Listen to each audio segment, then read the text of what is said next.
Bien, on est parti. Hier, on s'était quitté en parlant de siège social et je vais commencer à vous parler de la nationalité des sociétés. C'est le troisième effet secondaire de la personnalité morale, cette notion de nationalité des sociétés. Qu'est-ce que ça peut bien vouloir dire, nationalité des sociétés, d'autant qu'on ne trouve pas ce mot de nationalité dans les textes. On ne dit pas une société à telle nationalité. En réalité, les textes parlent de manière plus compliquée à comprendre, plus elliptique. L'article 1837 du Code civil, dont on parlait hier, qui est un texte qui vous dit, on en a parlé parce que c'est le texte qui parle du siège social, c'est le texte qui dit que les tiers peuvent se prévaloir du siège statutaire s'il est différent du siège réel. Eh bien, ce texte, article 1837 du Code civil, dit avant cela « Toute société dont le siège est situé sur le territoire français est soumise aux dispositions de la loi française. » Toute société dont le siège est situé sur le territoire français est soumise aux dispositions de la loi française. Oui ?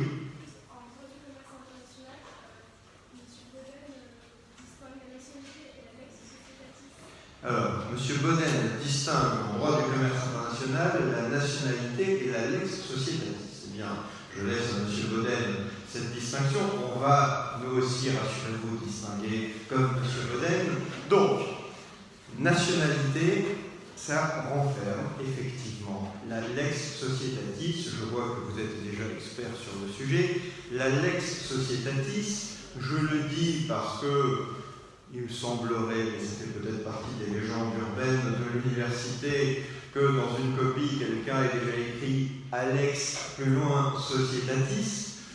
Voilà, donc c'est des mots qui c'est la, plus loin, lex, plus loin, Societatis, donc la loi de la société. Ça vous fait sourire, et vous aussi derrière votre écran, mais je trouve ça mieux que tout le monde rigole un coup et que personne ne fasse l'erreur, plutôt que qu'est-ce qu'il a dit là, c'est Alex Societatis, c'est qui? Je sais pas, c'est un copain de Boden, bon, vas-y. Bon, donc, la nationalité de la société, ce qu'on en voit dans l'article 1837, c'est effectivement ce qu'on appelle la lex societatis, c'est-à-dire la loi de la société, la loi à laquelle la société est soumise. Donc quand on parle de nationalité, on parle avant tout de savoir à quelle loi, c'est-à-dire à quel droit, la société est soumise. Et on vous dit, la société dont le siège est en France est soumise aux dispositions de la loi française. Donc c'est une règle ici de détermination de la loi. On vous dit, la loi française, le droit français des sociétés qu'on est en train d'étudier, on est en train de vous dire quel est son critère d'application. On aurait pu retenir d'autres critères et d'autres droits peuvent retenir d'autres critères et ne pas regarder où est le siège, mais imaginons une société qui a son siège à l'étranger et qui vient demander son immatriculation en France. Cette société-là, on aurait pu imaginer que le critère, ça soit le critère du lieu d'immatriculation. Mais ici, on a une règle différente à l'article 1837, la règle qui fixe l'application, qui détermine l'application de la loi française, c'est le lieu où est situé le siège de la société. Donc, si une société a son siège en France, le droit français s'applique.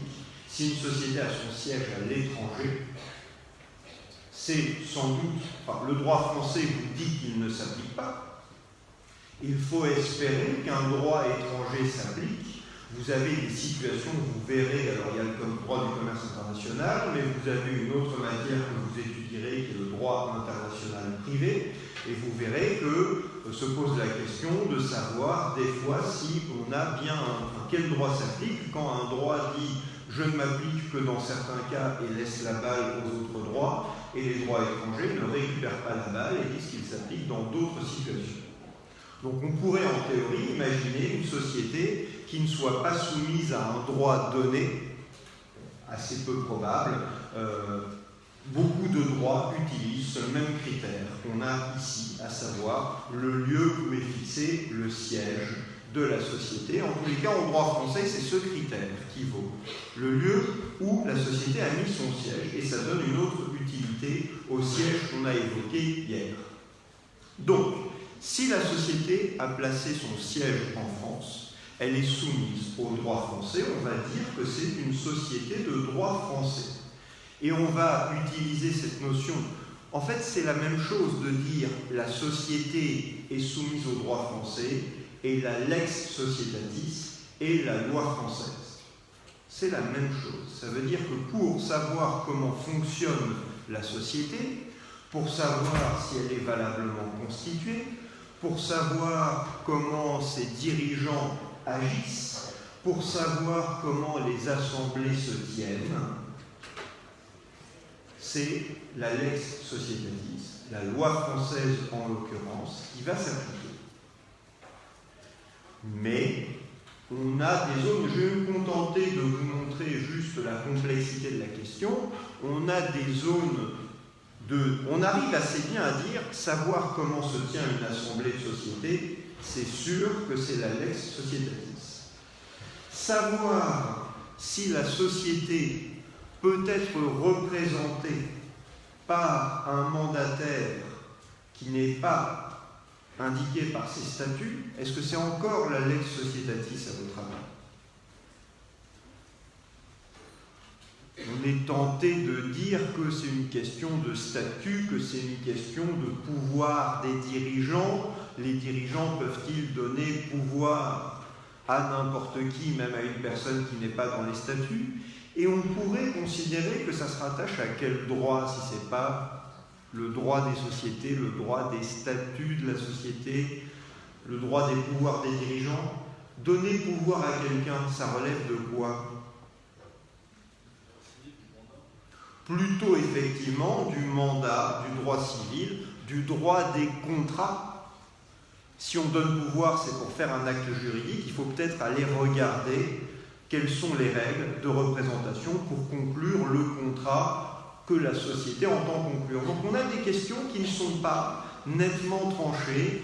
C'est un beau concept, lex societatis, mais on ne sait pas jusqu'où ça va. Les pouvoirs des dirigeants, oui, mais peut-être que donner pouvoir à quelqu'un qui n'est pas un organe de la société, on est en train de sortir de la lex societatis pour aller dans la loi du contrat. Lex contractus, si ça vous fait plaisir. En tous les cas, voilà une des questions que pose cette notion de nationalité. Donc, premier effet, premier contenu de la notion de nationalité, c'est de déterminer la lex societatis. Et on voit que le critère, dans l'article 1837, c'est le lieu du siège. Deuxième contenu que l'on trouve, deuxième effet que l'on trouve dans la nationalité, c'est de déterminer les droits dont peut jouir la société. Déterminer les droits dont peut jouir la société. On ne parle pas de comment elle fonctionne, donc de la lex societatis. On parle des droits qui lui sont reconnus comme, par exemple, le droit d'exploiter telle ou telle entreprise. Certains droits ne sont reconnus qu'aux sociétés françaises ou européennes. Je prends un exemple. Vous avez dans le Code de l'aviation civile un article R330-1-1 qui vous dit que pour exploiter une entreprise de transport aérien, l'entreprise doit avoir son siège sur le territoire français et être contrôlée par des actionnaires français ou européens. Donc c'est à la fois, vous le voyez, on reconnaît des droits aux sociétés qu'on reconnaît d'une certaine nationalité, Et vous voyez aussi avec cette règle qu'on ajoute dans les critères, parce qu'on vous dit qu'il faut avoir son siège en France, mais on ajoute un autre critère qui est le critère du contrôle. On se demande si la société est dans la catégorie société française ou européenne, mais là, ça ne dépend pas juste de savoir où elle a son siège, ça dépend aussi de savoir qui sont les actionnaires de la société et quelle est leur nationalité. Donc voilà un deuxième effet de la nationalité, c'est le fait de reconnaître ou non des droits et des obligations aux sociétés. Certaines sociétés sont considérées comme sociétés françaises ou comme sociétés européennes, avec des droits particuliers, peut-être avec des obligations particulières, et d'autres sociétés sont considérées comme sociétés étrangères, et ça implique peut-être moins de droits, ou peut-être des droits qui sont contrôlés différemment. Vous avez, on ne va pas le voir dans ce cours, mais vous avez une réglementation des investissements étrangers. Donc, dans certains secteurs, si vous voulez qu'une société étrangère prenne une participation dans une entreprise française ou dans une société française, eh bien, il faudra déclarer l'opération, obtenir peut-être, dans certains secteurs, une autorisation ministérielle. Bon, voilà. Et là, on va regarder qui est la société et on va se demander qui sont ses actionnaires. On va utiliser des critères particuliers pour déterminer sa nationalité. Donc ça, c'est un deuxième effet. Le troisième effet de la nationalité, c'est la protection diplomatique. Une société française qui intervient à l'étranger, elle va éventuellement avoir besoin de la protection diplomatique d'un État. Eh bien, ce sera l'État français si la société est reconnue comme société de nationalité française. Donc ça, on peut dire que c'est un effet qui est attaché à la personnalité. Si une société n'est pas une personne morale, si elle n'est qu'un contrat, elle n'a pas de nationalité en tant que telle. Les associés ont une nationalité, mais ils ont fait un simple contrat entre eux. Le contrat n'a pas une nationalité. Ce n'est que si la société, encore une fois, est une personne morale, on peut parler de nationalité.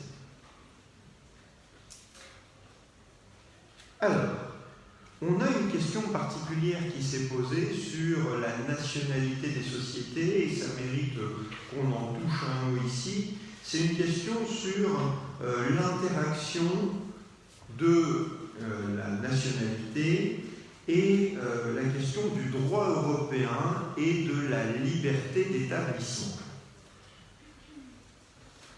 En droit européen, vous avez une règle qui est que vous avez une liberté d'établissement qui est reconnue aux sociétés.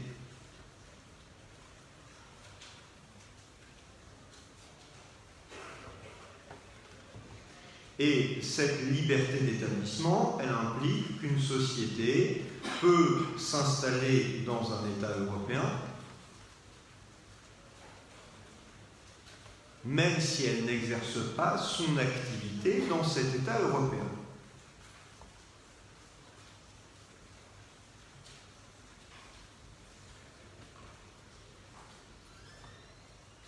Si elle vient d'un État membre, une société, en se plaçant avant le Brexit, mais une société, par exemple, peut venir d'Angleterre pour s'installer en France. Et la question s'est posée de savoir si un État membre pouvait exiger, pour qu'une société s'installe sur son territoire, que cette société ait son activité sur ce territoire. Est-ce qu'il est possible d'avoir une société qui a son siège dans un État membre, mais l'intégralité de son activité dans un autre État membre? Pourquoi est-ce qu'on ferait ça? Pourquoi est-ce qu'on se compliquerait la vie à ne pas créer la société dans l'État membre où on exerce? Oui? Contourner, c'est un gros mot ça. Voilà, faire de la fraude, mais vous n'avez pas dit fraude. Contourner des obligations légales, c'est pas de la fraude, ça.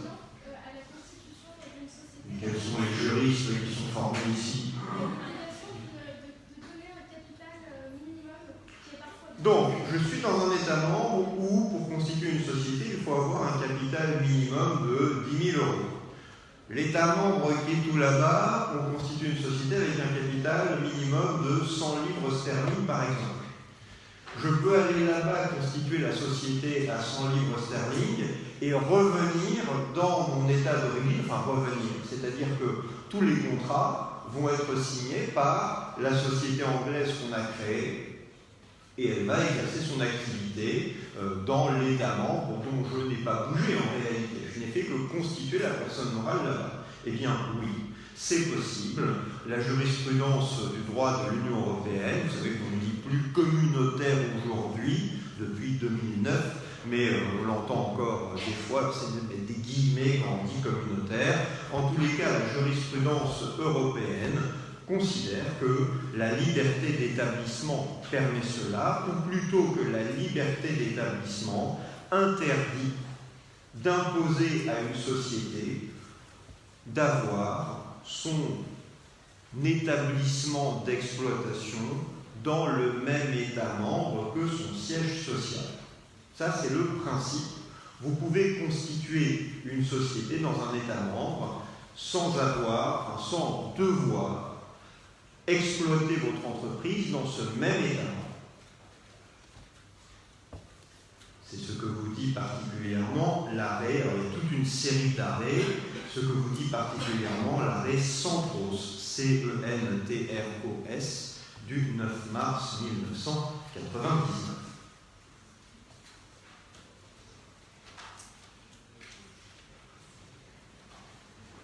Donc, l'idée est celle-là, et c'est le principe qui est reconnu par la Cour de justice, d'abord des communautés européennes, puis de l'Union européenne, avec l'admission d'une restriction, mais d'une restriction à entendre de manière restreinte. La restriction, c'est ce que l'on appelle les raisons impérieuses d'intérêt général.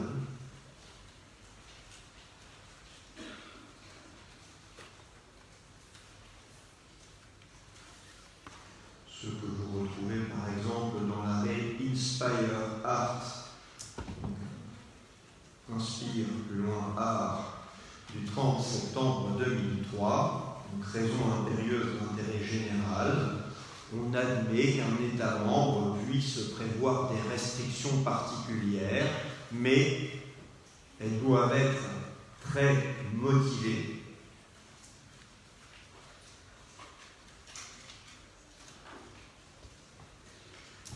Et avec une réserve qu'on trouve déjà dans l'arrêt Centros, qui est la réserve de la fraude. Mais avec cette question, et on comprend que la réponse, vous avez dit mademoiselle, attention, contourner des obligations légales, c'est bien, faire de la fraude, c'est pas bien, mais on comprend que aller chercher le droit des sociétés plus favorable dans un autre État membre, ça n'est pas en soi une fraude. Comment est-ce qu'on peut appeler cette pratique qui consiste à aller chercher le droit le moins ennuyeux, le moins contraignant? Oui. De l'optimisation, ça c'est parlé en fiscaliste. Il y a un terme en anglais qu'on utilise, que M. Baudel doit utiliser. Dumping, non, c'est pas loin. Oui. Forum shopping, what an excellent accent, I'm impressed. Bon, donc du forum shopping, ben oui quoi, ou du low shopping, en tous les cas, l'idée c'est qu'on va acheter, qu'est-ce que tu fais aujourd'hui? Eh bien, je vais aller acheter un peu de loi anglaise, en tous les cas, c'est on choisit le système juridique et peut-être fiscal aussi au passage, qui nous est le plus favorable. Bon, eh bien, si le droit anglais est beaucoup moins contraignant que le droit français ou que le droit de l'État membre où on est pour constituer notre société, par principe, on peut aller constituer la société dans l'État membre où c'est moins compliqué de faire une société et revenir exploiter notre activité, je répète, par principe, dans l'État où l'entreprise, où le siège, le lieu réel d'exploitation est situé. Et en principe, les États en question ne devraient pas pouvoir, sauf encore motif impérieux d'intérêt général, ne devraient pas pouvoir apporter de restrictions à la reconnaissance de la personnalité morale de la société. On ne peut pas lui dire « vous ne pouvez pas exercer votre activité ici parce que vous êtes une société de droit anglais ». Et en principe, le droit anglais ne devrait pas dire « je ne reconnais que des sociétés qui exercent leur activité en Angleterre et les autres, je considère qu'elles n'existent pas ». Donc, on a cette incidence du droit européen, ce qui entraîne, alors on a dit que ça entraînait donc ce phénomène de law shopping ou de forum shopping, on choisit le système juridique qui nous est le plus avantageux. On a dit que ça entraînait, suivant les expressions, on parle là encore, ce sont des mots anglais, vous les connaissez peut-être? Une course qui irait vers le bas. Race to the bottom. Donc on court vers le bas, c'est-à-dire que tous les droits des États de l'Union européenne ont tendance à faire quoi? Du coup, ont tendance à devenir de moins en moins exigeants, parce que si vous dites « Ah mais non, nous en France, on veut des sociétés avec un capital social minimum élevé », très bien, pas de problème, vous faites comme vous voulez en France, mais pendant ce temps, dans les États voisins, on a des sociétés où le capital est beaucoup plus faible et on vous dit qu'elles peuvent venir exercer librement leur activité en France, puisque ce sont des sujets nationaux du droit européen avec liberté d'établissement et liberté de prestation de services. Donc, il y a effectivement un phénomène de...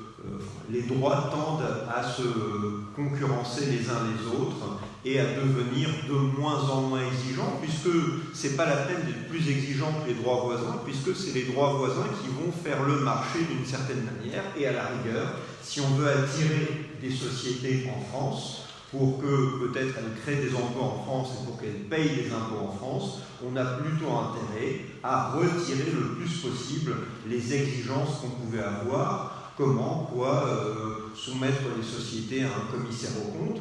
Une explication de la loi Pacte, par exemple, qui est en train de supprimer le principe du commissaire aux comptes obligatoire dans les sociétés anonymes, c'est le fait qu'on n'a peut-être pas besoin d'être parmi les plus exigeants ou d'être plus exigeants que le droit européen ne nous l'impose. Et donc on verra que si on n'a pas besoin d'un commissaire aux comptes obligatoire en droit européen en dessous de 8 millions d'euros, eh bien, peut-être qu'on va faire venir des entreprises en France en augmentant le seuil pour atteindre ce 8 millions d'euros, alors qu'avant, vous faisiez une société anonyme, même avec 50 euros de chiffre d'affaires, il fallait obligatoirement un commissaire aux comptes. Donc voilà, c'est peut-être une illustration de cette course vers le bas ou vers les contraintes moindres. On parle aussi, pour vous ouvrir un petit peu l'esprit, d'effet Delaware. Ça vous dit quelque chose ou pas? Ça serait quoi, mademoiselle, avec votre accent? Ah, vous avez en fait l'accent même quand vous ne dites pas. Je suis américaine, donc c'est... Ah, vous êtes américaine? Bon, vous trichez. Delaware, c'est un État aux États-Unis qui a un droit très très favorable pour les sociétés. Et donc, il y a un énorme nombre de sociétés qui ont leur siège social à Delaware, même s'ils ne font aucune activité là-bas. Absolument. Le Delaware, effectivement, comme on vous l'a dit, mais avec un accent beaucoup moins intéressant, le mien, donc, le Delaware, c'est effectivement un État qui a attiré sur son territoire, qui n'est pas, je crois, un État qui se signalait au départ pourquoi est-ce qu'on allait s'installer dans le Delaware, surtout parce qu'il propose des sociétés au régime juridique à la fois souple et en même temps très connu maintenant parce que beaucoup de sociétés l'utilisent, et une fiscalité attractive. Donc tout ça a fait que c'est un État, je ne sais pas, je n'ai pas été voir les statistiques, mais il y a peut-être plus de personnes morales qui habitent dans cet État que de personnes physiques. En tous les cas, on se demande si en Europe, on pourrait avoir un effet Delaware. Oui. Déjà présent avec le Liechtenstein, le Luxembourg, effectivement, certains États européens attirent beaucoup de sociétés. Le Luxembourg, par exemple, il y a énormément de sociétés qui se créent au Luxembourg. Bon, après, une des nuances à l'effet de Delaware, c'est aussi que ça implique quand même, pour créer une société dans un autre État européen et l'utiliser pour une activité en France, ça implique un certain nombre, enfin déjà il faut penser à la démarche, ça implique des frais supplémentaires de constitution, ça implique de... C'est peut-être pas évident de savoir quels sont vos droits dans une société de droit étranger, oui. Peut-être que des petites SARL ne vont pas faire ça, mais... Oui, ça va peut-être attirer beaucoup de grandes entreprises. En tous les cas, alors est-ce que c'est parce que la fiscalité n'est peut-être pas finalement... il y a des freins à la fiscalité qui font que vous allez quand même être taxé dans une certaine mesure si vous intervenez en France, même si votre siège est à l'étranger. Est-ce que c'est cela? Est-ce que c'est la complexité des choses? Il y a beaucoup de sociétés luxembourgeoises, certainement, mais je ne suis pas sûr qu'on puisse dire qu'il y a eu un effet Delaware qui aurait vidé la France, par exemple, de ces sociétés. En tous les cas, donc, la nationalité, c'était le dernier effet que je voulais évoquer avec vous. Alors, non, dernier effet, pas tout à fait. Il y a encore un effet qui mérite d'être vu. Vous entendez des bruits affreux dans le micro ou pas? Oui, d'accord. Bien, je vais essayer. Je veux voir si là, c'est peut-être mieux. Voilà, je vais essayer de le tenir un peu plus éloigné. Dernier effet, donc, c'est la durée de la société. Quand vous êtes une personne morale, à la différence de la société qui n'est qu'un contrat de société, vous avez nécessairement une durée.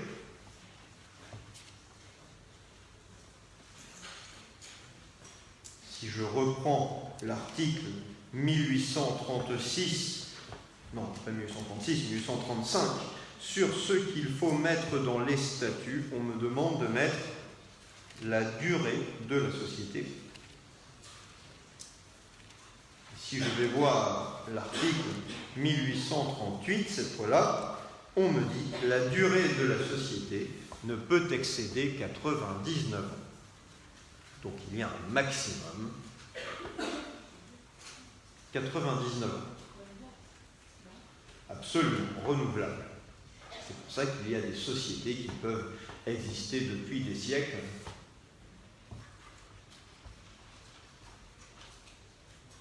Donc une personne morale, ça peut vivre beaucoup plus longtemps qu'une personne physique. Il faut juste que la personne morale pense, quand elle atteint les dernières années de ses 99 ans, qu'elle pense à modifier ses statuts pour dire que la clause de durée est modifiée et donc on remet 99 ans et il faudra y repenser 99 ans plus tard.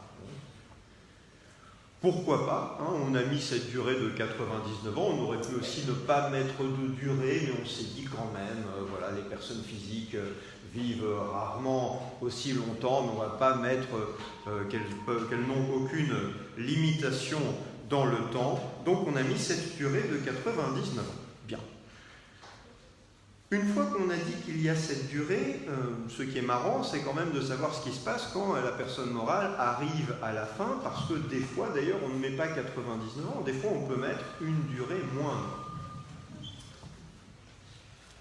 Si vous regardez le texte sur les dissolutions, d'ailleurs, on va regarder un instant dans les statuts de nos sociétés préférées, par exemple la société Le Média, l'entreprise de presse Le Média, qu'est-ce qu'on nous dit? On nous dit la durée de la société est fixée à 99 années à compter de la date de son immatriculation au registre du commerce et des sociétés, sauf prorogation ou dissolution anticipée. Donc, en principe, elle dure pour 99 ans. Elle a été immatriculée quand d'ailleurs?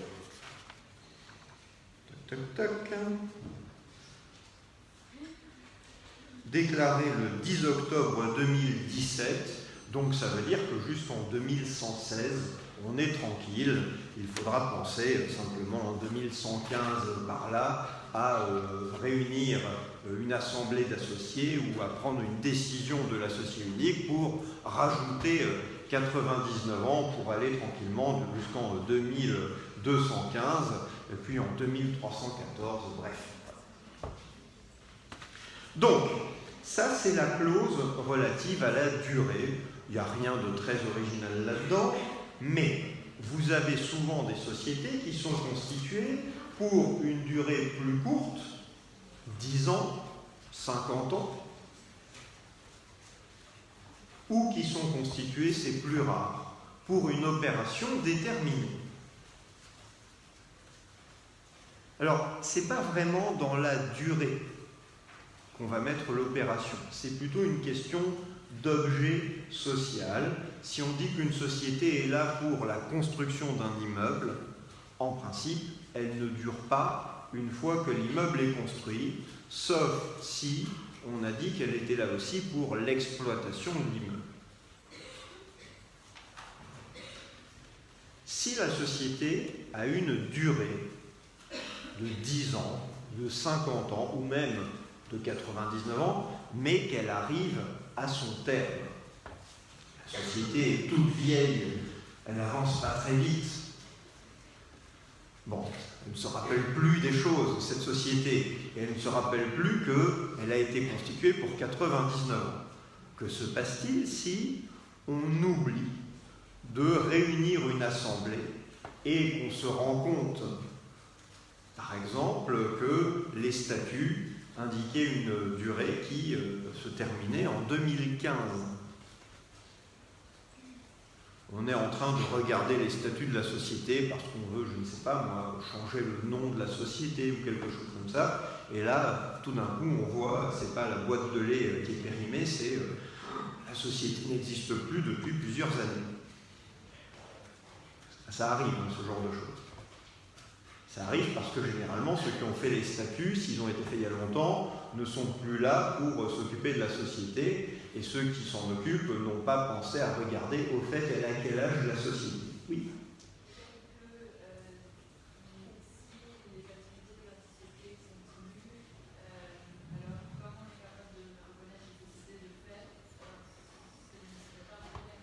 Si les activités de la société continuent, vous dites on a une société de fait. Non, vous dites pas ça. Ça ressemblait quand même.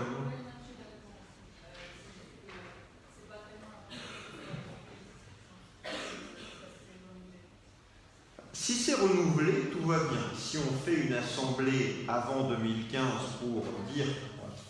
Mais est-ce qu'on peut faire une assemblée après ? On est en 2018, ou dis donc, ça fait 3 ans qu'il n'y a plus de société, on va faire une petite assemblée, qu'est-ce qu'on fait alors ? Est-ce qu'on ne dirait pas que l'assemblée s'est tenue en 2014 ? Là, j'ai trouvé, là, regardez, ah mais qu'est-ce que c'est ? Mais c'est un PV d'assemblée 2014, il sort de l'imprimante, mais bon, 2014, et en 2014, on a prorogé la durée de vie de la société jusqu'en 2113. Voilà, on a prorogé pour 99 ans. Je crois que des gens ont dû faire ça. Est-ce que c'est pas bien de faire ça, c'est même un faux, mais est-ce que vous pensez que des gens peuvent être tentés de le faire, sachant que si vous ne le faites pas, qu'est-ce qui peut arriver ? Imaginons que la société, en 2015, s'est arrêtée, enfin, sa durée a expiré. Qu'est-ce qui se passe à ce moment-là ? Je n'encourage pas à faire défaut. Oui, peut-être.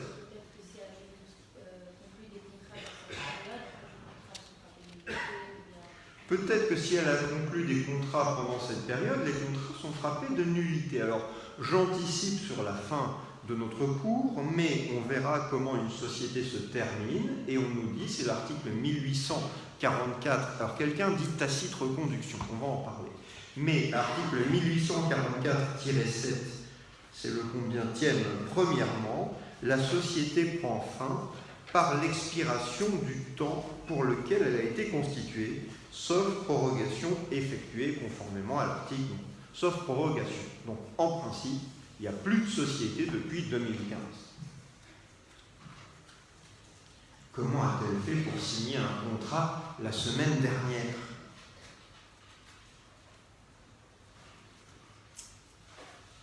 passe près du siège social, on entend c'est le bruit que font les zombies traditionnellement.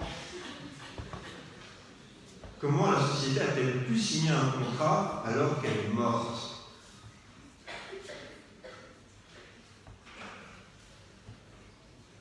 Oui.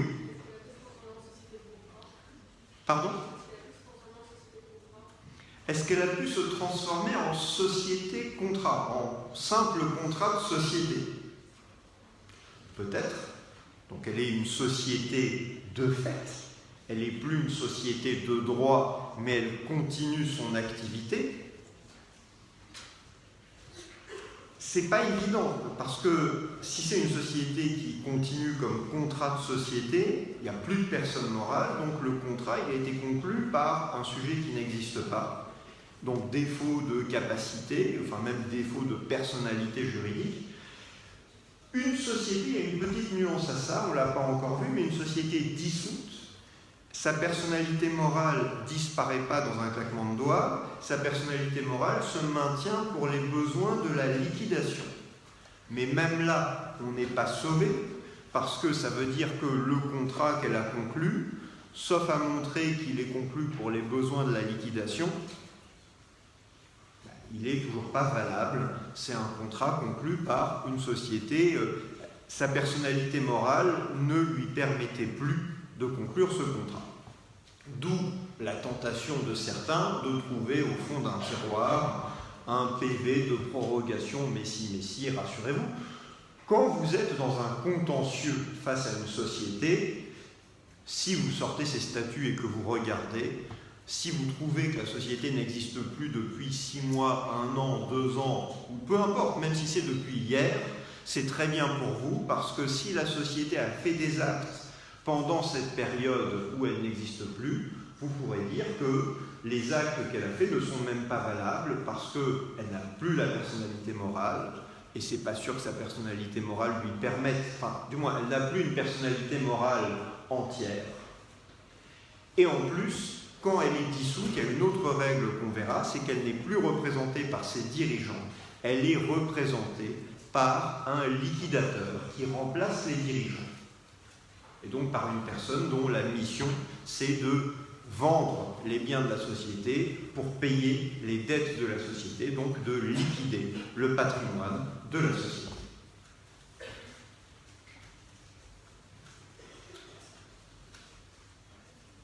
Mais vous comprenez que découvrir que la société est dissoute depuis un certain temps, c'est très gênant.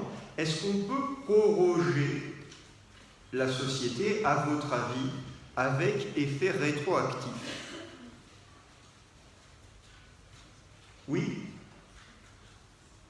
Ce serait facile.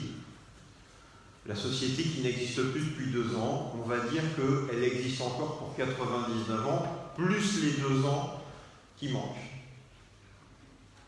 Non, on va dire 97 ans, plus les 2 ans qui manquent. Comme ça, on ne fait pas 101 ans, on fait 99 ans. Est-ce qu'on peut, à votre avis, proroger un contrat une fois que son terme a expiré, une fois que le contrat est terminé?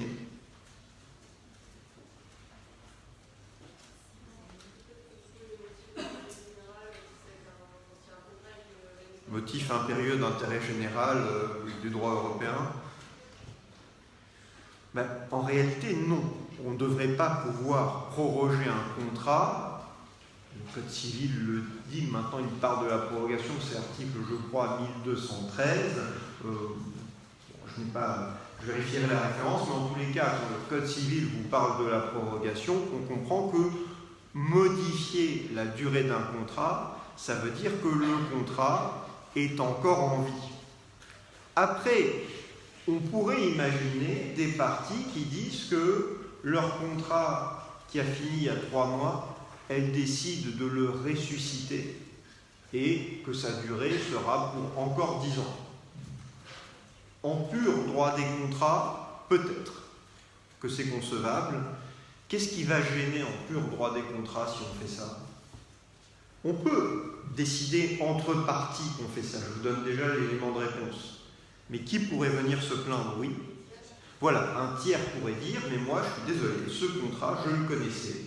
j'ai vu qu'il expirait à telle date, j'ai un intérêt à tenir compte de ce qu'il a expiré, et donc vous ne pouvez pas porter atteinte à ma situation en modifiant rétroactivement le contrat. Entre les parties, pourquoi pas, mais à l'égard des tiers, ça ne devrait pas valoir. Et s'agissant des sociétés, une société dont la durée de vie a expiré, eh bien cette société-là, elle est tout simplement dissoute et on ne peut pas la reconstituer, on ne peut pas la ressusciter. On peut simplement, eh bien, constituer une société qui est une deuxième société, une nouvelle personne morale. Est-ce que c'est une bonne nouvelle qu'on va faire une deuxième société si on a plein d'activités déjà? Ben non, c'est une très mauvaise nouvelle parce que ça veut dire que tous les contrats qui étaient sur la tête de la première société, eh bien, il faut les transférer sur la tête de la deuxième. C'est pas évident. Peut-être que les tiers vont pas être d'accord, enfin les cocontractants vont pas être d'accord.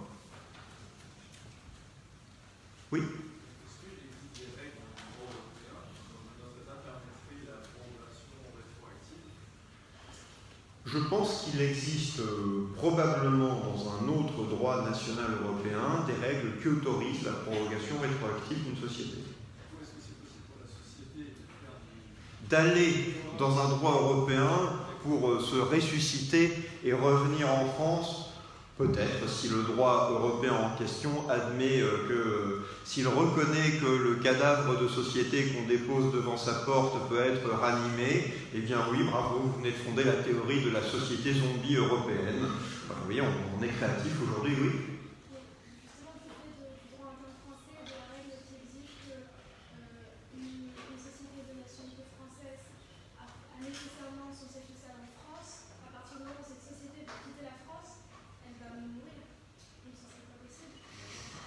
Elle va mourir. Non, puisque sa personnalité juridique est reconnue. Oui, mais elle va mourir aux yeux de la France. Elle va mourir, mais elle est déjà morte aux yeux de la France, puisque sa durée est arrivée à expiration. Donc on prend le cadavre de société, on l'amène dans je ne sais pas quel étage où on ressuscite les sociétés, on leur montre, voilà, regardez, ma SAS, elle est là, elle ne bouge plus, et puis il y a un nécromancien quelconque qui arrive, qui donne quelques formules, et tout d'un coup la société bouge à nouveau, elle se lève, et puis elle revient en France comme ça en titubant. Pourquoi pas? Voilà, bien. Bon, c'est bien de rassembler mes deux passions, le droit des sociétés et les films de morts vivants. Merci. Bien, ceci ayant été dit, on comprend qu'une société, on ne peut pas la proroger quand elle est morte. Quand sa durée a expiré, on ne la proroge plus. Mais est-ce qu'on peut considérer qu'elle a été prorogée de manière tacite si elle a continué son activité?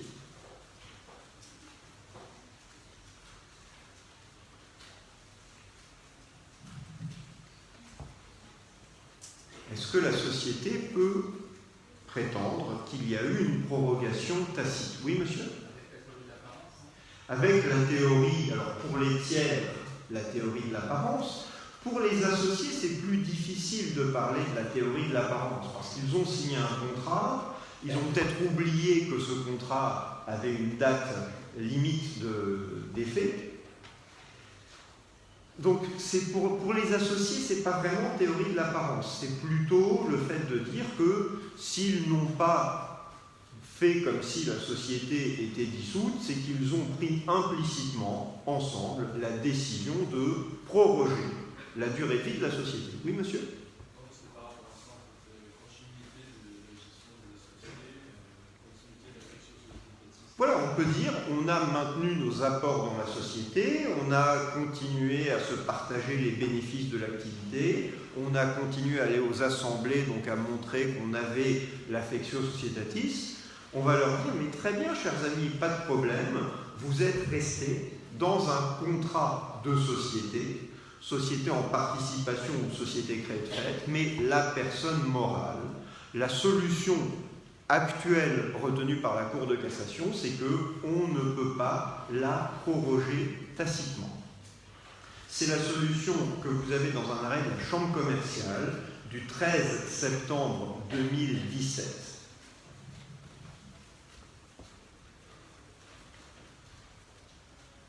numéro 16-12479, donc 13 septembre 2017, numéro 16-12479. J'avais mis un commentaire de cet arrêt sur mon blog, donc vous pourrez le retrouver. En tous les cas, cet arrêt, donc, il vous dit que la prorogation de la société ne peut pas être tacite. Il faut une décision expresse de prorogation. C'est vrai qu'on pourrait dire, après tout, si on fait comme avant, la société est toujours là. Mais on peut considérer que la personnalité morale, c'est quelque chose d'assez sérieux pour que les associés fassent une décision formelle de prorogation. L'avantage, si on décidait qu'elle pouvait être prorogée tacitement, et certains arrêts avaient admis la possibilité, avaient dit, à défaut de prorogation expresse ou tacite, la société est dissoute. Mais si on admettait une prorogation tacite, c'est mieux parce qu'il n'y a pas à transférer les contrats sur une autre société, mais pourquoi c'est plus dangereux à certains égards? C'est quoi le gros inconvénient si on admettait que si on continue à se comporter comme des associés, la société, ça veut dire qu'on a implicitement décidé qu'elle continuait. Ça serait quoi l'inconvénient? Je réponds à une question pour l'instant. Bien sûr, la prorogation de la société peut être faite avant son expiration. Vous pouvez même, 20 ans avant que les 99 ans prennent fin, vous pouvez décider de rallonger la durée de vie, mais quand vous prenez la décision, ça ne peut pas être pour plus de 99 ans. Oui? Voilà, problème de sécurité juridique. Si on fonde une décision sur un comportement, on ne saura jamais déjà si on peut prouver ce comportement avec certitude. Il y a peut-être des associés qui ne sont pas d'accord. Ils considèrent que la société, ils ne votent pas pour sa prorogation. Donc ils considèrent qu'elle va prendre fin, même entre associés. Alors ça tombe si on dit que tous on continue à se comporter comme des associés parce que personne n'a vu que le terme de la société arrivait. Mais dans ce cas-là, c'est les tiers. Les tiers regardent les statuts, ils voient que la société va bientôt prendre fin ou que la société a déjà pris fin. Est-ce que c'est mieux pour les tiers de se fier à ce qu'ils lisent au registre du commerce et des sociétés, ou est-ce que c'est mieux pour les tiers de se fier à « Ah ben oui, je les ai vus, ils se réunissaient au siège l'autre soir, ils faisaient beaucoup de bruit d'ailleurs, j'ai l'impression qu'ils tenaient une assemblée. » Bon, voilà, donc on peut comprendre, si vous deviez commenter une décision là-dessus, il faut faire la pesée des intérêts. D'un côté, c'est plus intéressant économiquement de ne pas tuer une personne morale juste parce que la durée est terminée, si elle continue à vivre économiquement. Mais de l'autre côté, on peut considérer que la sécurité impose de donner priorité à la date qui est prévue par les statuts et qui est consultable par les tiers. Et puis on peut ajouter à ça que la personnalité morale, c'est quelque chose d'exceptionnel. C'est la personnalité juridique reconnue à quelqu'un qui n'est pas une vraie personne, et donc elle ne doit valoir que dans les conditions reconnues par la loi. Et les conditions reconnues par la loi, eh bien, en l'état, c'est qu'on modifie les statuts si on veut allonger la durée de vie, c'est pas qu'on continue à faire comme on faisait avant, et que ça doit valoir prorogation tacite. En tous les cas, donc, on a cette question de la durée de la société. Deux informations encore. Ça ne vaut que pour les sociétés qui ont la personnalité morale. Si vous faites un pur contrat de société comme une société en participation, là, vous pouvez avoir une durée indéterminée. Mais si vous faites une société qui a la personnalité morale, une société que vous immatriculez au registre du commerce et des sociétés, quand vous arrivez avec vos statuts, le greffier qui tient le registre du commerce et des sociétés va regarder vos statuts et va vous dire « vous avez oublié quelque chose, vous avez oublié de mettre la durée de vie de la société. Vous pouvez mettre le maximum, 99 ans, mais il faut mettre une durée, parce que sinon, encore une fois, Voilà, ça fait partie des mentions qui doivent figurer dans les statuts. En pratique, vous n'aurez pas d'immatriculation si jamais vous n'avez pas mis cette durée. Je vois une question intéressante qui est posée. Donc, en pratique, vous n'aurez pas d'immatriculation parce que le greffier va regarder qu'il y a les mentions prévues par la loi. Si vous êtes immatriculé quand même, on va considérer que la durée sera la durée maximum, c'est-à-dire 99 ans, et ça s'appliquera de manière supplétive si vous ne l'avez pas dit dans les statuts. Quelqu'un demande, peut-on prévoir une clause dans les statuts de reconduction tacite? Est-ce qu'on peut indiquer dans les statuts que si les associés ne se sont pas réunis pour décider autre chose, la société est automatiquement renouvelée ou prolongée? C'est pas renouveler le bon terme, c'est prolonger, parce que renouveler, ça voudrait dire une nouvelle société. La société est automatiquement prorogée pour 99 ans.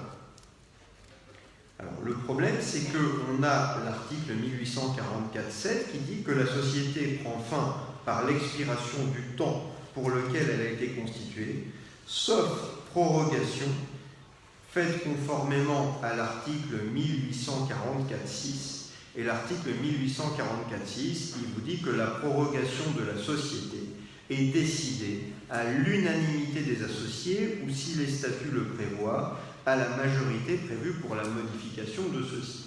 Donc, même si avoir écrit dans les statuts qu'il y aura une prorogation automatique, ça devrait valoir en droit des contrats, ça serait une possibilité. Il me semble que l'article 1844-6 écarte cette possibilité de clause automatique de tacite reconduction, appelons-la comme ça. Oui. Ça serait contraire à l'ordre public, en plus, oui, on peut le dire comme ça, d'avoir une société qui a été créée de manière immortelle, puisque le maximum... Enfin, ça ne tombe pas tellement sous le sens. La société, elle est constituée pour 99 ans, parce qu'on veut lui donner une durée limitée dans le temps. Si on avait une société qui est pour 99 ans prorogeable automatiquement, peut-être qu'on pourrait dire c'est contraire à l'ordre public. En réalité, vous avez fait une société qui dure pour l'éternité et c'est interdit. Peut-être qu'on pourrait dire on prendrait un risque parce que quelqu'un pourrait dire, une fois que la prorogation a joué une première fois, non, ça ne marche pas, en réalité cette société est dissoute. Si on veut plus de sécurité juridique, on a intérêt à dire que, enfin, à faire une vraie décision de prorogation. Oui.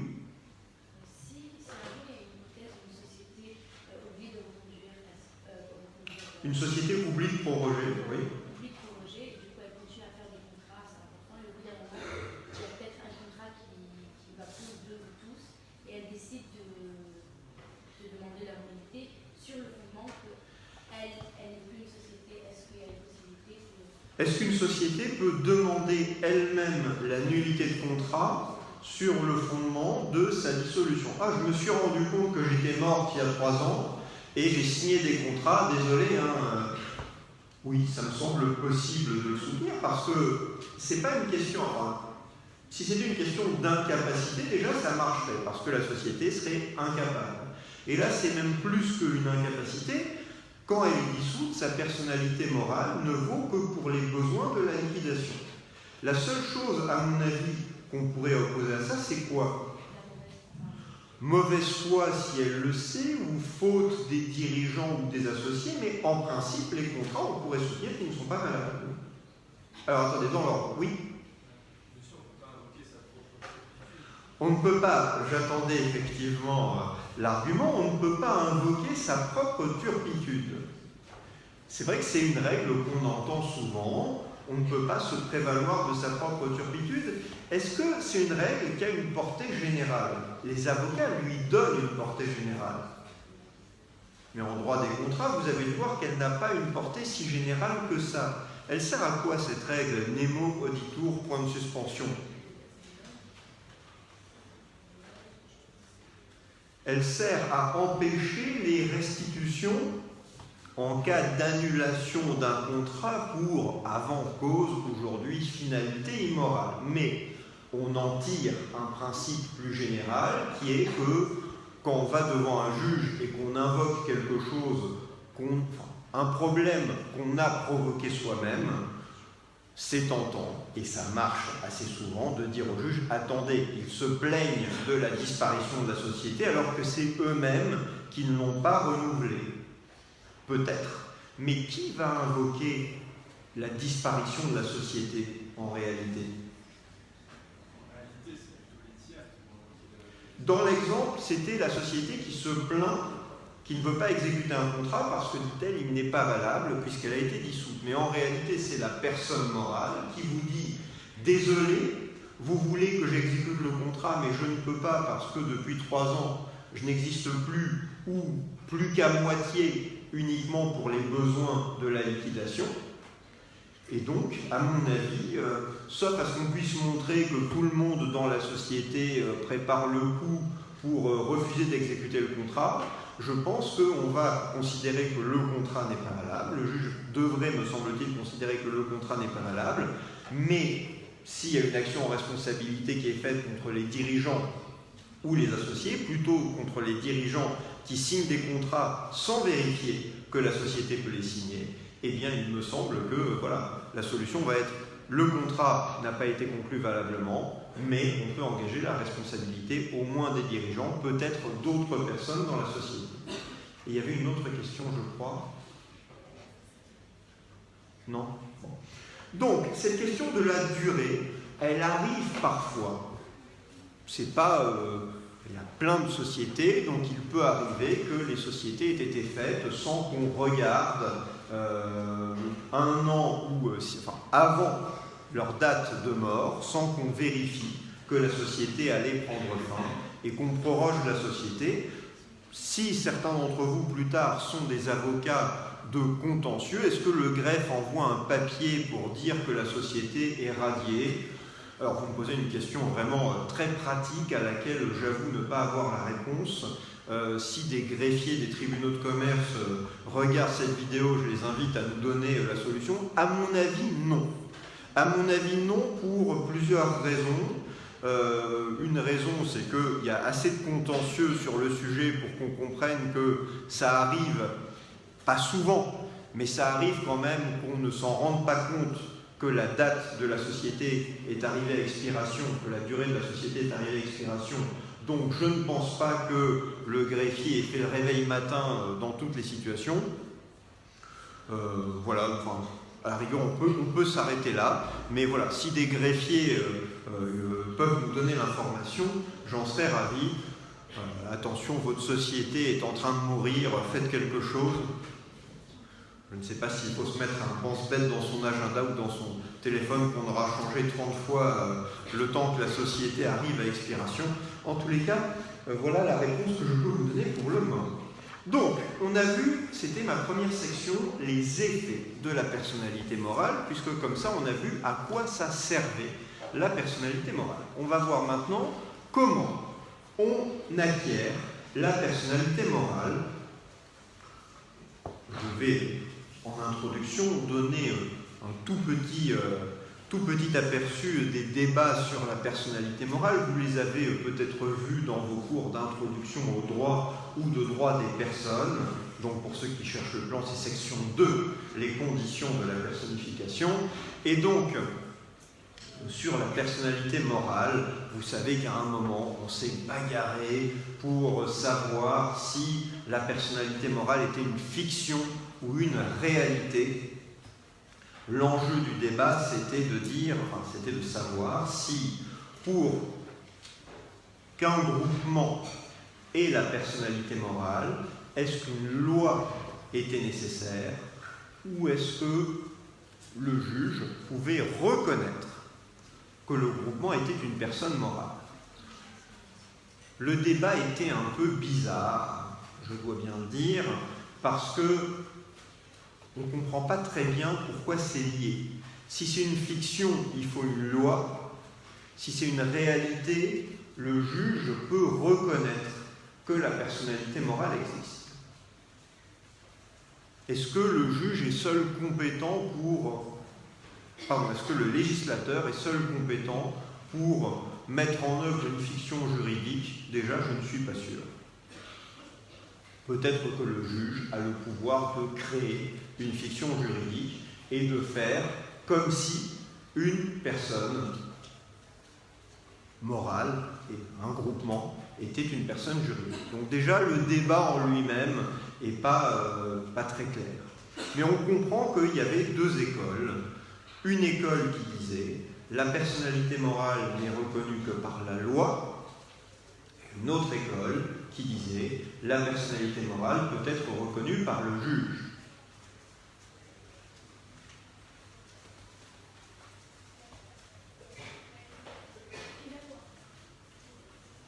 Et la loi aussi, bien sûr, mais aussi par le juge à partir de la loi. Cette théorie de la réalité, qui est donc la deuxième théorie, qui considère que le juge peut reconnaître la personnalité morale, même quand la loi ne l'a pas dit expressément, elle a donné lieu à pas mal d'écrits, et pas mal de doctrines sur le sujet, des choses qui partaient un peu dans tous les sens. Certains ont considéré, mais on entend parler de leurs travaux, on ne les lit plus directement aujourd'hui, que les personnes morales seraient des vraies personnes. Seraient des vraies personnes, notamment avec un sexe au sens identité. Donc il y aurait des personnes morales masculines et des personnes morales féminines. Bon, pourquoi pas, après tout, voilà. J'ai vu une personne morale tout à l'heure, elle allait bien, bon, voilà, peut-être l'inviter à prendre un café. Bien, donc, avez-vous bien pris tous vos médicaments ce matin? Donc, vous avez la réalité organique, biologique des personnes morales, et bien ça en a convaincu certains à un moment donné. On pousse un peu le trait, parce que c'était plutôt de dire que l'État est une personne masculine, l'Église serait une personne plus féminine. Bon, voilà. C'est un auteur qui s'appelait Bluntschli qui professait cela. Et puis, vous avez eu des théories plus construites, des théories qui considéraient notamment que quand vous avez un groupement de personnes, et ça permet de mieux comprendre la personnalité morale, quand vous avez un groupement de personnes, le rassemblement de ces personnes fait que leur intérêt collectif devient un intérêt distinct des intérêts individuels de chacune des personnes.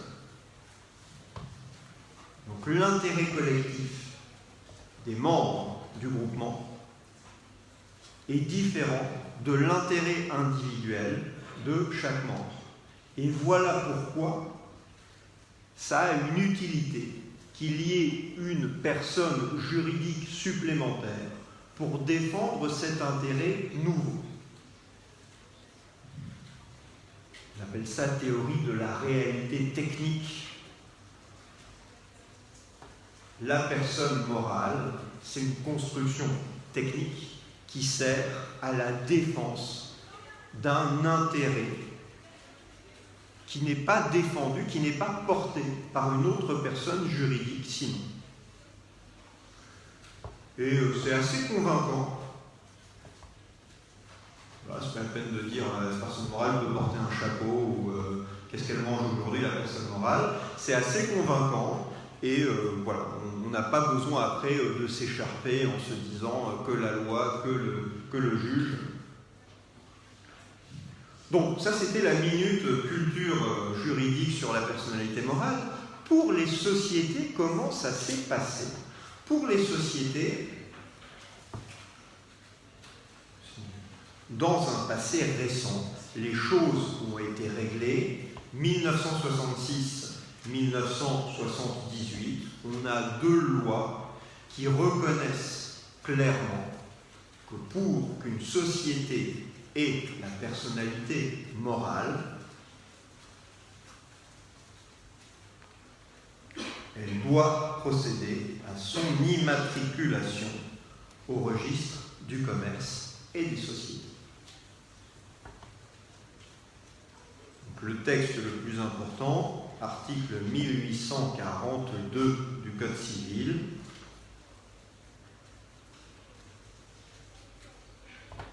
Les sociétés, autres que les sociétés en participation, jouissent de la personnalité morale à compter de leur immatriculation. Donc 1842, les sociétés, autres que les sociétés en participation, jouissent de la personnalité morale à compter de leur immatriculation au registre du commerce et des sociétés. Donc ça, c'est le principe qui vaut aujourd'hui pour toutes les sociétés. Sociétés civiles, sociétés commerciales, toutes ces sociétés doivent être immatriculées au registre du commerce et des sociétés si elles veulent avoir la personnalité juridique. On voit ce principe rapidement dans un paragraphe premier. Et on verra ensuite les modalités plus concrètes.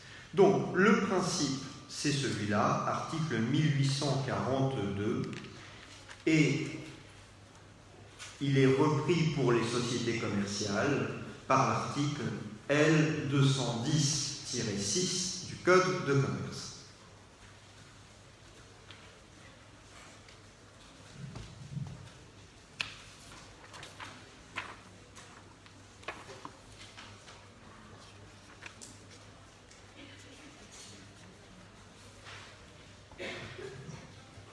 Donc, une société, pour avoir la personnalité morale, doit être immatriculée au registre du commerce et des sociétés.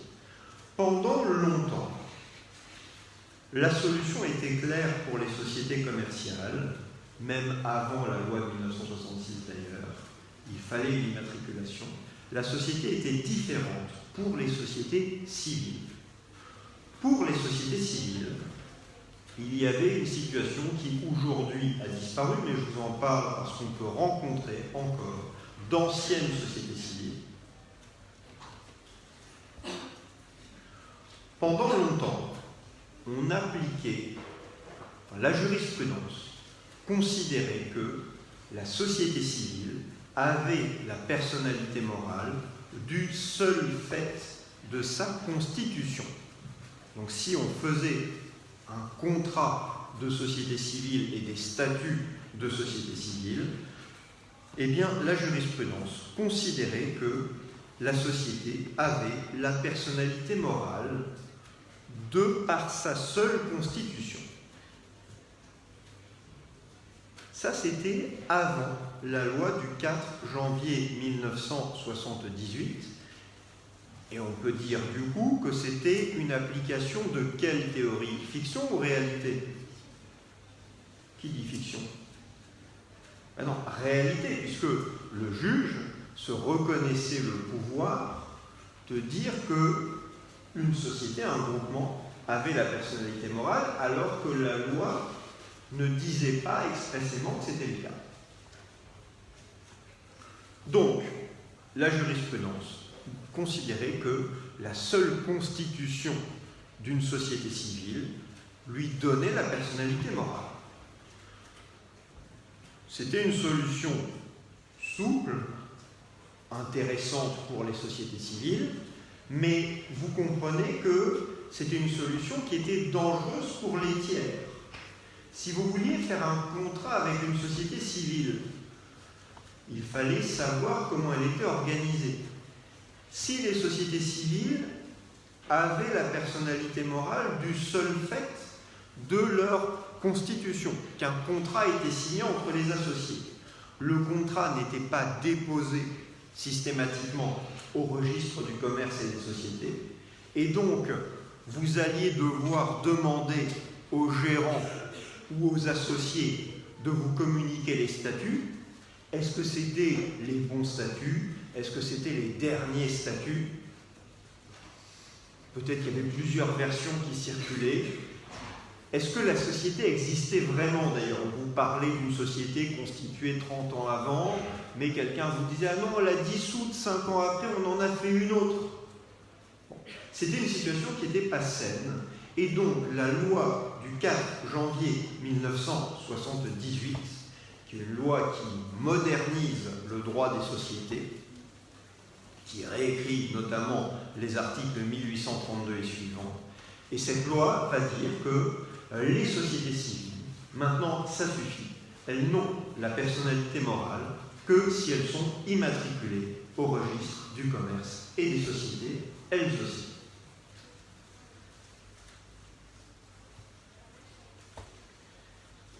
Et les vieilles sociétés, alors, celles qui existaient déjà avant, mais qui n'étaient pas immatriculées, qu'est-ce qui leur arrivait?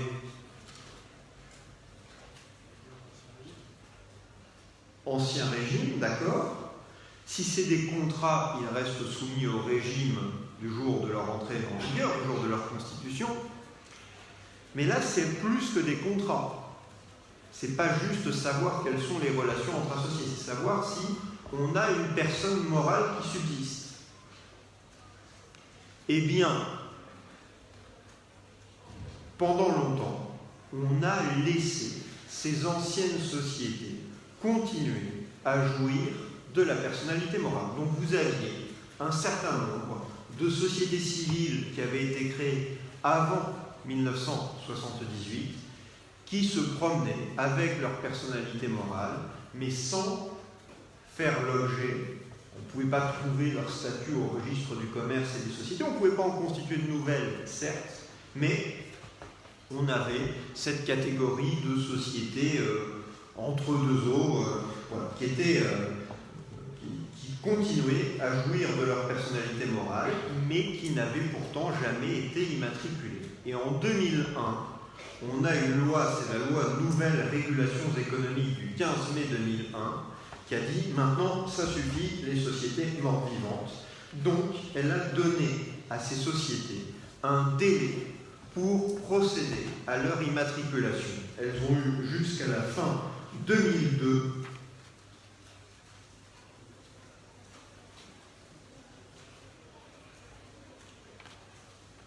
pour s'immatriculer de manière simplifiée. Il y a des sociétés anciennes qui sont allées faire procéder à leur immatriculation, il y a d'autres sociétés qui ont bien fait, et on continue à en croiser quelques-unes au détour d'un contentieux ou d'un contrat qui se passe mal. La solution que retient la jurisprudence, c'est que ces sociétés ont perdu leur personnalité morale. Donc elles ne peuvent pas agir en justice, par exemple.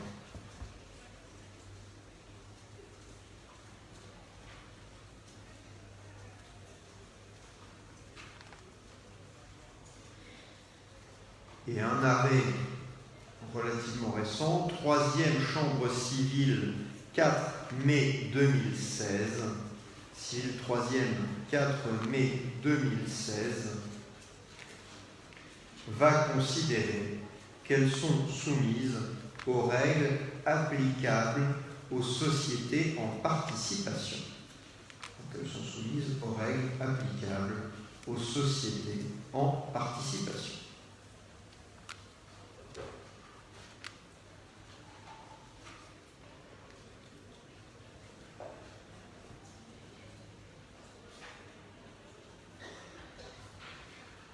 Donc ça, c'est sur le principe de l'immatriculation. Il faut être immatriculé pour jouir de la personnalité morale. Sur les modalités de l'immatriculation, on va voir plusieurs choses. Tout d'abord, sur les modalités pratiques de l'immatriculation, il faut adresser une demande au registre du commerce et des sociétés. Donc, premier point dans ce paragraphe 2, modalité, c'est grand A, la demande. Il faut adresser une demande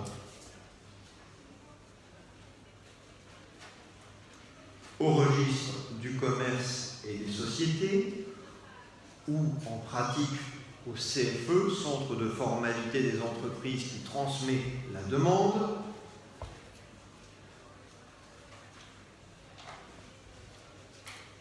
Et la demande, elle est formée auprès du greffe du tribunal, dans le ressort duquel est situé le siège de la société.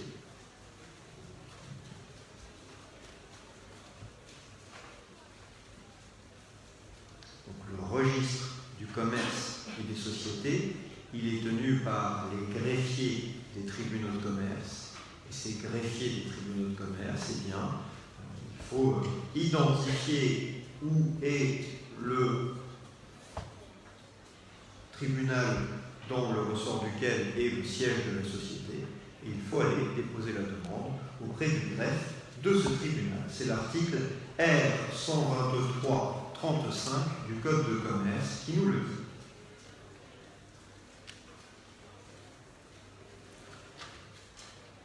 Dans la demande d'immatriculation, on doit donner une série d'informations.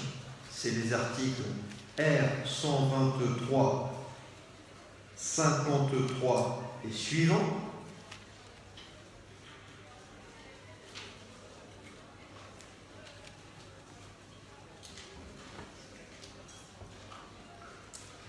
On va pas les lire, mais dans sa demande d'immatriculation, la société déclare, en ce qui concerne la personne morale, sa dénomination, sa forme juridique, le montant du capital social, etc., etc.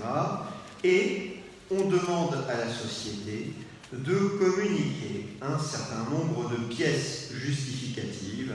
C'est article R 123-103. Et bien évidemment, on vous demande notamment de déposer les statuts de la société.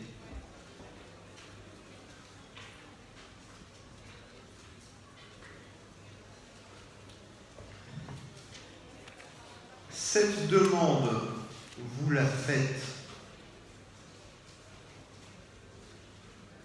avec quel délai? Vous avez des sociétés qui vont exister longtemps, enfin qui vont peut-être même commencer une activité.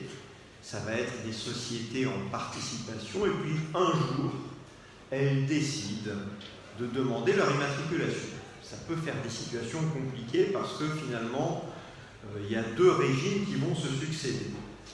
Un simple contrat de société, puis une société personne morale. Quand vous lisez le Code de commerce, c'est l'article R 123-36, on vous dit « L'immatriculation des sociétés est demandée sitôt accompli les formalités de constitution ». Donc, l'immatriculation des sociétés est demandée sitôt accompli les formalités de constitution. Notamment, il faut publier dans un journal d'annonce légale le fait qu'on constitue la société. On ne vous donne pas de délai en jours. On vous dit en dessous l'immatriculation des autres personnes morales est demandée dans les 15 jours de l'ouverture du siège ou de l'établissement, mais on comprend que ça doit aller vite. On ne veut pas qu'il y ait des situations dans lesquelles, pendant plusieurs années, il y a une société qui exerce son activité et qui n'est immatriculée que plusieurs années après. Est-ce qu'on est obligé de faire cette demande d'immatriculation? La réponse est non. Si on ne la fait pas, on est dans le cadre d'une société en participation. Mais par contre, si on veut que la société ait la personnalité morale, on est obligé de procéder à l'immatriculation. La question qui est posée ici, je vais y répondre. À quel moment est-ce qu'on acquiert la personnalité morale? C'est le grand B. Grand B, immatriculation. Pour reprendre ces merveilleux textes de la partie réglementaire du Code de commerce, article R 123-97.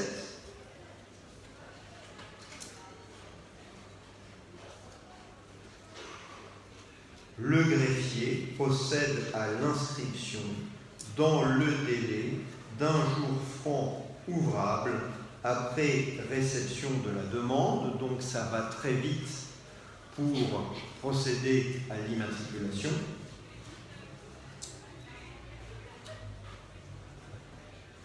Toutefois, lorsque le dossier est incomplet, il réclame dans ce délai les renseignements ou pièces manquants qui sont fournis dans un délai de 15 jours à compter de cette réclamation.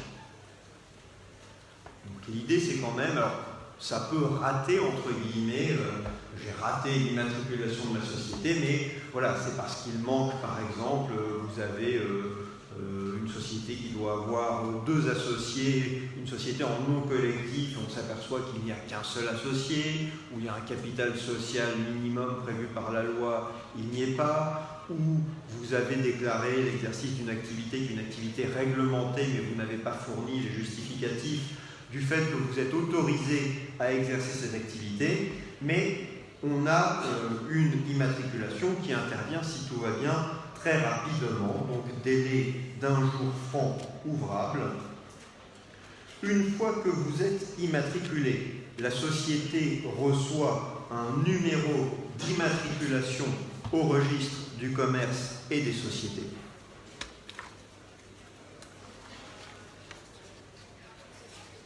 Donc quand vous regardez, on a pris le média tout à l'heure, on laisse le média tranquille. Je prends une autre de nos sociétés qui nous sert d'illustration, société qui est la Compagnie Générale des Établissements Michelin. Et donc cette société, on vous dit qu'elle est immatriculée. Son numéro c'est 855 200 887. C'est pas un numéro secret, hein, c'est un numéro public. RCS Clermont-Ferrand, donc elle a été immatriculée au registre du commerce et des sociétés de Clermont-Ferrand avec ce numéro d'immatriculation. Et ce numéro d'immatriculation, on vous dit aussi que la société a l'obligation, c'est l'article 123 237 237 du Code de commerce. On vous dit, toute personne immatriculée indique sur ses factures, notes de commande, tarifs et toute correspondance concernant son activité, entre autres son numéro d'immatriculation.